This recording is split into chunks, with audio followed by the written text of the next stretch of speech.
Is myself Gulab Thomre and welcome to the channel Edu on Tips. Okay, Edu on Tips. बघा आजच्या लेक्चरमध्ये आपण बघून that is the amphibolic पॅथवे.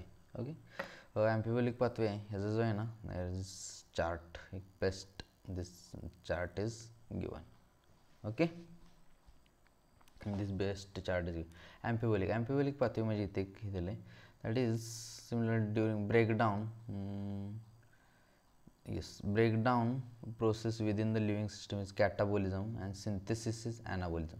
Breakdown म्हणजे कॅटाबोलिझम, cat काय करते ब्रेक करते, आणि ॲनाबोलिझम कॅट काय करते breakdown. So catabolism is breakdown and synthesis is anabolism. Okay, because of the respiratory पॅथवेजमध्ये दोन्ही कॅटाबोलिझम आणि ॲनाबोलिझम होते. So it would better consider amphibolic pathway. Respiration is the amphibolic, respiratory pathway is the amphibolic pathway. बस just remember this rather than catabolic one. म्हणजे ह्याच्यामध्ये कॅटाबोलिझम plus ॲनाबोलिझम दोन्ही होते. Okay, आणि याचा हा चार्ट आपण बघणार आहोत.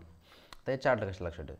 पहिल्या स्टार्टिंगला फॅट्स, कार्बोहायड्रेट्स. आता कार्बोहायड्रेटची तर हे पूर्ण आपण एकदम सगळं पूर्ण डिटेलमध्ये बघितले. हे आपण carbohydrates. Okay, that is glucose. Carbohydrate, simple sugars, that is the glucose. हे सगळं आपण एकदम डिटेलमध्ये बघितलं. सो ह्यात तर तुम्हाला काही डाऊट असायलाच नाही पाहिजे. आता राहिले काय फॅट्स आणि काय म्हणतात अमायनो ॲसिड. फॅट्सचं आहे ना ब्रेकडाऊन झालं ना, देन फॅटी ॲसिड प्लस ग्लिसरॉलमध्ये कन्वर्जन. आणि प्रोटीनचे स्मॉल मोल दॅट इज अमायनो ॲसिड जे आहेत ना, अमायनो ॲसिड कुठे येऊन हे होतात मिळतात, दॅट इज द पायरुविक ॲसिडसोबत कनेक्ट होतात. Okay, that is the amino acid कुठे येऊन भेटतात, दॅट इज द पायरुविक ॲसिडमध्ये. ओके, आणि पायरुविक ॲसिड मग फॅटी ॲसिड कशी थोडीशी जाड वगैरे असणार, जाड मग थोडंसं लेट होणार. मग अमायनो ॲसिडच्या पाठी मग आलो थांब आलो म्हणूपर्यंत दॅट इज द ॲसिटिल कोएन्झाईम एमध्ये मिळणार, म्हणजे अमायनो ॲसिडच्या जस्ट नंतर. आणि मग त्याच्या अगोदर दॅट इज द ग्लिसरॉल म्हणजे दॅट इज द इथलं ग्लिसरॉल वगैरे लागतं ना, हे वगैरे बघितलेलं, दॅट इज द ग्लिसरॉल्डिहाइड वगैरे आपण बघितलेलं. सो हे काय इथं ग्लिसरॉल्डिहाइड वगैरे आहे ना, सो ग्लिसरॉल इथं लागणार. सो इथं ग्लिसरॉल इथं भेटणार. ओके, ह्याचं तर आपण बघितलेलंच पहिलाच. ओके, त्यानंतर काय फॅट्स कशामध्ये कन्वर्जन होते, ब्रेकडाऊन होते, फॅटी ॲसिड प्लस ग्लिसरॉल.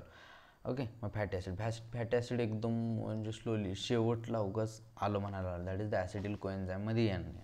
आणि त्याच्या अगोदर मग पायरुविक ॲसिडमध्ये प्रोटीन येणार. ओके, आणि कार्बोहायड्रेटचं बघितलेलं.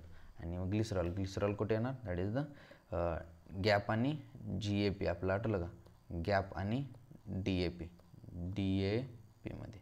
ओके, गॅप आणि DAP मध्ये येणार. Okay, done.